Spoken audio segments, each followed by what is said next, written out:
Hello all, it's Dr. Ruth Dutton here. I'm a board certified adult psychiatrist who uses metabolic and lifestyle interventions to get at the root causes of mental illness.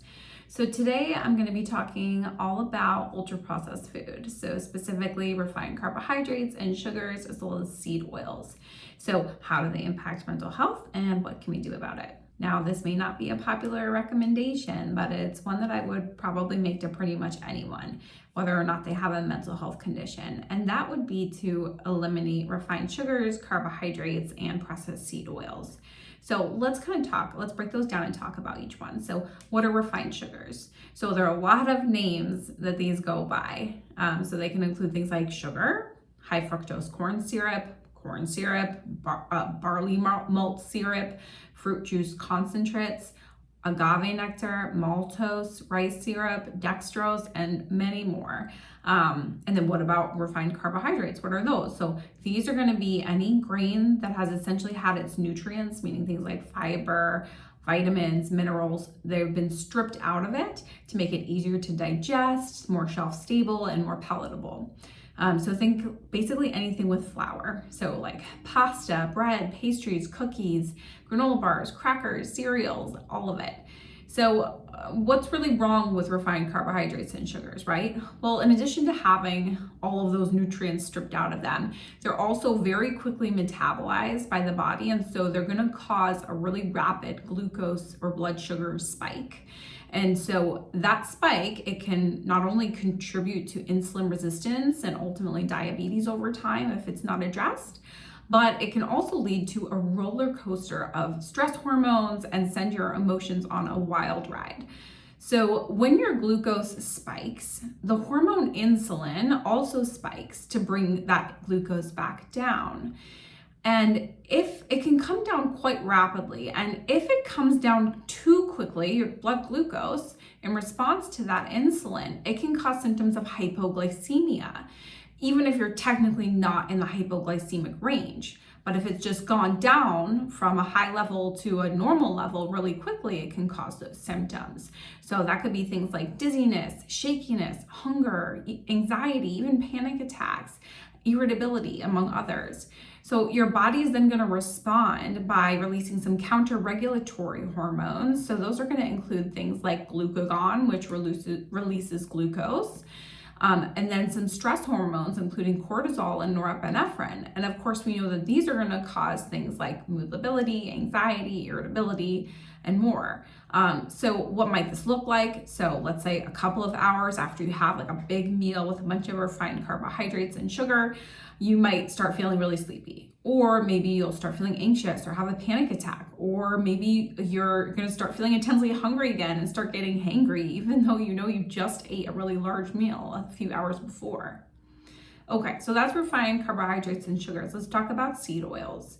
So these are going to be highly processed oils. They might sound healthy, things like vegetable oil, but actually they're more like car engine oil, right? So they're made in a refinery and they require heavy duty chemicals to make them. So they're difficult for your body to digest, and they cause an imbalance in omega-6 and omega-3 fatty acids. So the omega-6 fatty acids, so they're coming from your seed oils, these are more inflammatory. And then omega-3 fatty acids, these come from things like fatty fish, so things like salmon, tuna, sardines, and plant-based sources would be things like walnuts, chia seeds, and flax seeds. These are anti-inflammatory, really good for brain health. And so this imbalance and the inflammation, it's going to cause a whole host of both medical conditions and mental health symptoms as well. And so some of the names for these seed oils can include things like we mentioned: vegetable oil, canola oil, soybean oil, grapeseed oil, cottonseed oil, sunflower oil, and safflower oil, among others. Of course, this is not to be confused with some healthy plant-based oils that are minimally processed. So they're just processed by like cold pressing, you just basically squish the oil out, right? And so I do recommend integrating these types of oils. So I'm talking about things like olive oil, avocado oil, coconut oil, and sesame seed oil. Okay, so what are these refined sugars, carbohydrates, and seed oils in? Well, once you start looking at labels, you're going to see that they're pretty much in everything. everything processed, that is. So if you go to the grocery store and you look at any ready-made food, from granola bars to chips to cereal to baked goods to pre-made hummus or pasta salad, they're going to be chock full of these ingredients. So you might say, well, Dr. Dutton, how can I avoid these? It's impossible. Well, you're right. It's extremely challenging if you're eating processed foods. Now, there is a growing awareness about the dangers of these ingredients, and so there's a growing, industry for these kind of clean foods. Like, it's basically kind of clean junk food, right?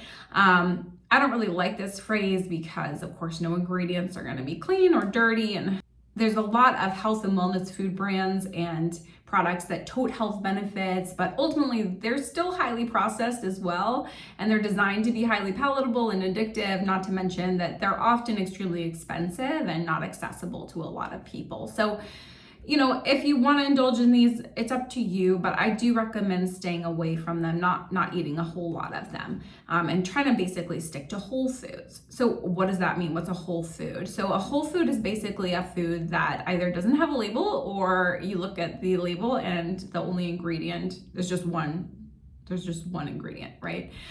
So it's apple or walnuts or milk.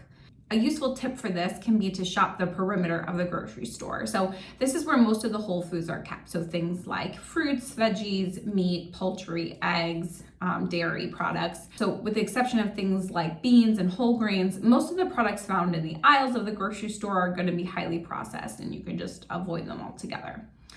Of course, I understand this might be daunting, and I remember when I made the transition to a whole food diet, I thought that I had to sort of like make all these homemade snacks to make up for it. But the truth is that's totally unnecessary. And any processing of the food, including putting together a recipe and cooking things, it does have the potential to take away some of the whole food benefits. So not to say that you shouldn't make recipes or anything, but it's just important to keep in mind.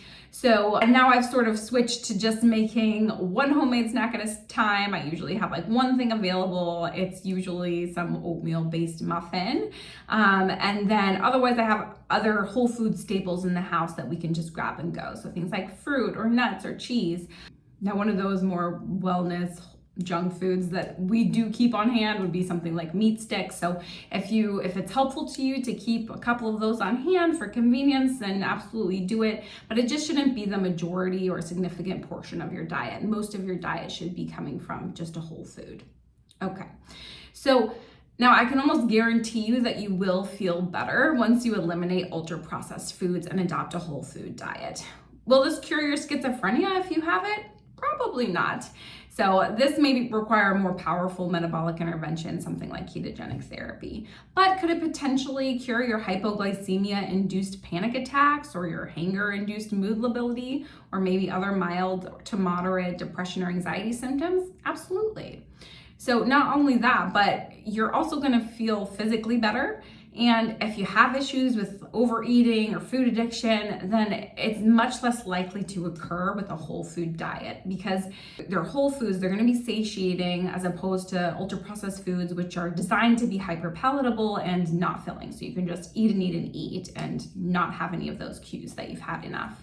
So what about you? If you've made the change to a whole food diet, have you noticed any changes? Please share your experiences in the comments below. And if you enjoyed this video, please hit the like and subscribe button for more metabolic and lifestyle psychiatry content.